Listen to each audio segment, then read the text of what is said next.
Michel de Montaigne. Essai. Livre premier. Chapitre 2. De la tristesse. J'ignore tout de ce sentiment. Je ne l'aime ni ne l'estime, bien que les hommes aient pris l'habitude, comme si c'était un marché conclu d'avance, de lui faire une place particulière. Ils en habillent la sagesse, la vertu, la conscience. Sot et vilain ornement.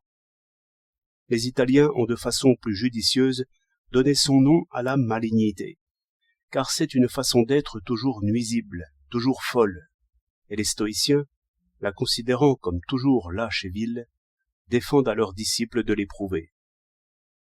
Mais on raconte que Psaménite, roi d'Égypte, ayant été vaincu et fait prisonnier par Cambyse, roi de Perse, et voyant passer devant lui sa fille prisonnière habillée en servante, qu'on envoyait puiser de l'eau, alors que tous ses amis se lamentaient et pleuraient à ses côtés, se tint coi, les yeux à terre. Et quand il vit son fils qu'on menait au supplice, il fit encore de même. Mais ayant aperçu un de ses domestiques parmi les captifs, il se frappa la tête et manifesta une douleur extrême. On pourrait comparer cela avec ce que l'on a pu voir récemment chez un de nos princes.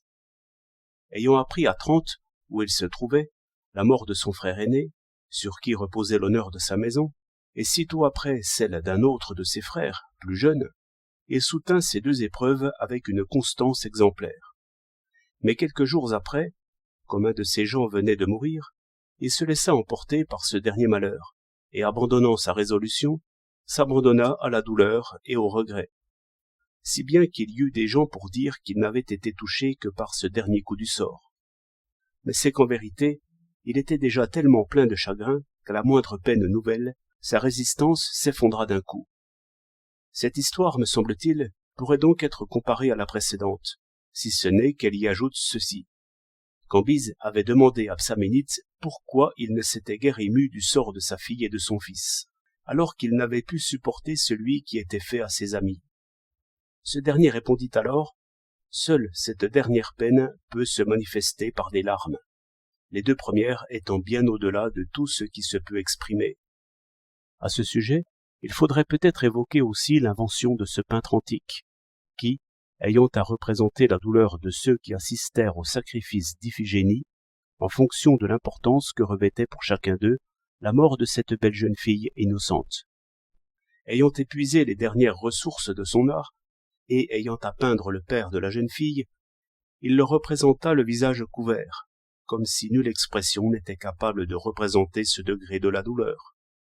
Et voilà pourquoi les poètes imaginent que la malheureuse Niobé, ayant perdu d'abord ses 7 fils, et sitôt après autant de filles, incapable de supporter une telle perte, fut finalement transformée en rocher, pétrifiée de douleur, pour exprimer cette morne, muette et sourde stupidité qui nous saisit, lorsque les accidents qui nous surviennent nous accablent au-delà de ce que nous pouvons endurer. En vérité, une douleur, pour atteindre son point extrême, doit envahir l'âme entière et lui ôter sa liberté d'action. C'est ainsi qu'il nous arrive, quand nous parvient une très mauvaise nouvelle, de nous sentir saisis, paralysés, et comme incapables du moindre mouvement. Et l'âme, s'abandonnant ensuite aux larmes et aux plaintes, semble se libérer, se délier, s'épanouir et se mettre à son aise. Et sa douleur enfin laissa passer la voix. Virgile. Pendant la guerre que le roi Ferdinand mena contre la veuve du roi Jean de Hongrie, tout le monde remarqua, lors d'une grande mêlée qui eut lieu aux alentours de Buda, la conduite particulièrement admirable d'un homme d'armes, qui, bien que fort louangé et plein pour y avoir péri, demeurait inconnu de tous, et de Reichard, notamment, seigneur allemand, qu'un tel courage avait impressionné. Il s'approcha par curiosité du corps que l'on venait d'amener, pour savoir qui c'était, et l'armure du mort ayant été ôtée, il reconnut son fils. Cela mit un grand émoi dans l'assistance. Mais lui, sans rien dire, et sans sourciller, se tint debout, contemplant tristement le corps, jusqu'à ce que la douleur, ayant surpassé sa force vitale, le fasse tomber raide mort à terre. Qui peut dire son ardeur n'en éprouve que peu. Pétrarque, disent les amoureux, qui veulent exprimer une passion insupportable. Malheureux que je suis, privé de tous mes sens, car à peine t'ai-je vu, Lesbie, que je perds la raison.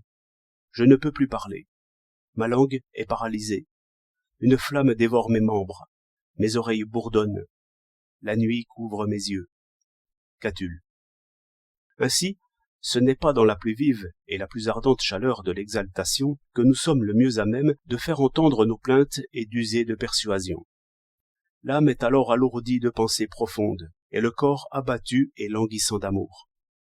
Et de là provient parfois la défaillance fortuite qui surprend les amoureux si mal à propos. Cette glace qui les saisit à cause d'une ardeur extrême, au beau milieu de la jouissance elle-même. Toutes les passions qui se laissent déguster et apprécier ne sont que médiocres. Les petits chagrins bavardent, les grands sont muets. Sénèque. De même, la surprise d'un plaisir inespéré nous bouleverse profondément.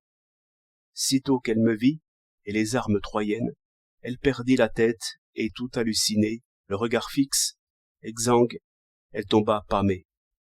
La voix ne lui revint que très longtemps après. Virgile. Il y eut cette femme romaine, morte de saisissement en voyant revenir son fils après le désastre de Cannes.